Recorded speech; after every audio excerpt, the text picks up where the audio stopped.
অনেকে বলে হুজুর দোয়া করেন ছেলে যেন আব্দুল কাদের জেলানি হয়। এমনি হবে? রাশেদুল ইসলাম যে মাদ্রাসা বানিয়েছে, ওই রকম মাদ্রাসায় আব্দুল কাদের জেলানিকে তার মা নিয়ে গেছে। ওস্তাদ ডাক দিয়ে বলছে, বাবা বলো আলিফ। আব্দুল কাদের জেলানি বলছে, হুজুর আলিফের মানে কি? হ্যাঁ, আলিফের মানে আমি জানি না। যে জিনিসের মানে হয় না, অর্থ হয় না, ও জিনিস পড়ি আমি করব কি? পড়বো না। ওস্তাদ বলে, বাবাজি তুমি কি জানো আলিফের মানে? বলে, হ্যাঁ আমি মায়ের কাছ থেকে শুনেছি। কি শুনেছো বলো দেখি। হযরতে আব্দুল কাদের জেলানী তিনি শুরু করলেন, আল্লাহ ইলাহা ইল্লাহু আল হাইয়ুল কাইয়্যুম লা তাখুযুহু সিনাতুন ওয়ালা নাওম। একটা একটা করে আল্লাহর পরিচয় দিলেন 10টা। কয়টা? এই আয়াতের ভেতরে আল্লাহর 10টা ক্ষমতার কথা আছে।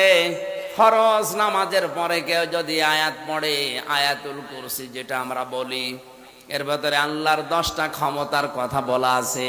কোন মানুষ যদি ওই অনুযায়ী তার প্র্যাকটিক্যাল লাইফ চালায়, মরণের পরে কোনো বাধা নেই জান্নাতে যাওয়ার, শুধু একটাই রাস্তা খোলা আছে, মরবে জান্নাত পেয়ে যাবে। কিন্তু 10টা আবার মানা লাগবে। আব্দুল কাদের জেলানী 10টার পরিচয় দিলেন আয়াতুল কুরসি তেলাওয়াত করে। উস্তাদ কাঁদতে কাঁদতে বেহুশ হয়ে গেছে। হোশ ফেরার পরে মাকে ডাক দিয়ে বলছে, মা আপনার এই ছেলে মনে হয় কোনো জায়গায় পড়িয়েছেন, এখন নিয়ে এসেছেন আমার কাছে পরীক্ষা করার জন্যে। মা বলছে, কই কোনো জায়গায় তো এর দেয়নি, এই প্রথম আপনার কাছে নিয়ে আসলাম। ওস্তাদ বলে, মা গো আপনার এই ছেলের তো পুরা কোরআনের প্রায় 18 পারা মুখস্থ আছে। মা আমার কান্না আরম্ভ করলেন। ওস্তাদ বলে, মা আপনি কাঁদেন কেন? আপনার তো খুশির বিষয়, আপনার তো আনন্দ লাগার কথা যে এতটুকু বয়স, এই বয়সে আপনার ছেলে কোরআনে কারিমের 18 পারা মুখস্থ করে ফেলেছে, তা অর্থ সহ ব্যাখ্যা করতে পারে। মা ডাক দিয়ে বলে, উস্তাদ আমার আফসোস লাগে এই কারণে, আমার এই সন্তানটা যখন পেটে ছিল প্রতিনিয়ত আমি কোরআনে কারিমের প্রায় 18 পারা পর্যন্ত পড়তাম। আমি পুরা কোরআনের হাফেজা না, আমি 18 পারার হাফেজা। আমি প্রতিনিয়ত কোরআন পড়েছি পেটে রাখা অবস্থায়। এ সন্তান জন্ম নেওয়ার পরে এর পাশে বসিয়ে বসিয়ে ফজর নামাজ পড়ি আমি কোরআন পড়তাম। ও শুয়ে শুয়ে আমার মুখের দিকে তাকিয়ে আমারে আব্দুল কাদের মুখ মিলাতো। আমার আফসোস হচ্ছে এই কারণে, আমি যদি আর একটু কষ্ট করে আর 12 পারা পড়ে পুরা কোরআনটাই মুখস্থ করে প্রতিনিয়ত পড়তে পারতাম, আমার এই ছেলে আব্দুল কাদের এতটুকু বয়সেই কোরআনের হাফেজ হয়ে যেত। আব্দুল কাদের জেলানী এমনি তৈরি হয়।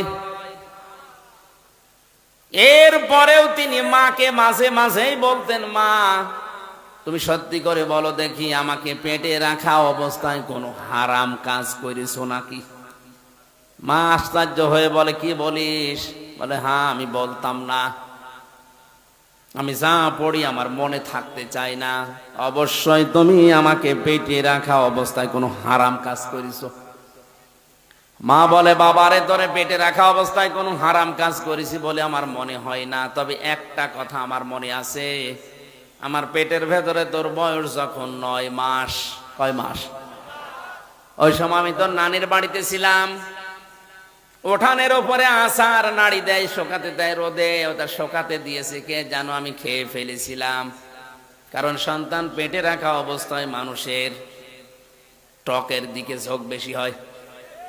আমি হয়তো তুলে খেয়ে ফেলেছি, মনে করলাম তোর নানির। পরবর্তীতে খোঁজ নিলাম না, এটা পাশের বাড়ির একজন রোদে শোকাতে দিয়ে গেছে। বাবা আব্দুল কাদের, মানুষের জিনিস আমি না বলে খেয়েছি তোকে পেটে রাখা অবস্থায়, এই কারণেই মনে হয় তোর পড়া মনে থাকে না। ও সিরাজগঞ্জের মা বোনেরা, সন্তান পেটে রাখা অবস্থায় মানুষের জিনিস না বলে খেয়ে, এই প্রভাব যদি সন্তানের মেধার উপরে পড়ে, এই কারণে যদি লেখাপড়া মনে থাকতে না চায়, আমাদেরকে যারা পেটে নিয়েছো কত কিছু না বলে খেয়ে তোমরা হজম করে ফেলো। আব্দুল কাদের জেলানী এমনি খালি দোয়া করলে আসবে, পেট ঠিক করা লাগবে। মেয়েদের এই কয়েক ইঞ্চি পেট, এটা অনেক দামি জায়গা। কত রকমের নজর ওই দিকে মানুষ দেয় উল্টা পাল্টা করে, আর মানুষের চোখের নজর বড় তীক্ষ্ণ, খুব খারাপ জিনিস এটা।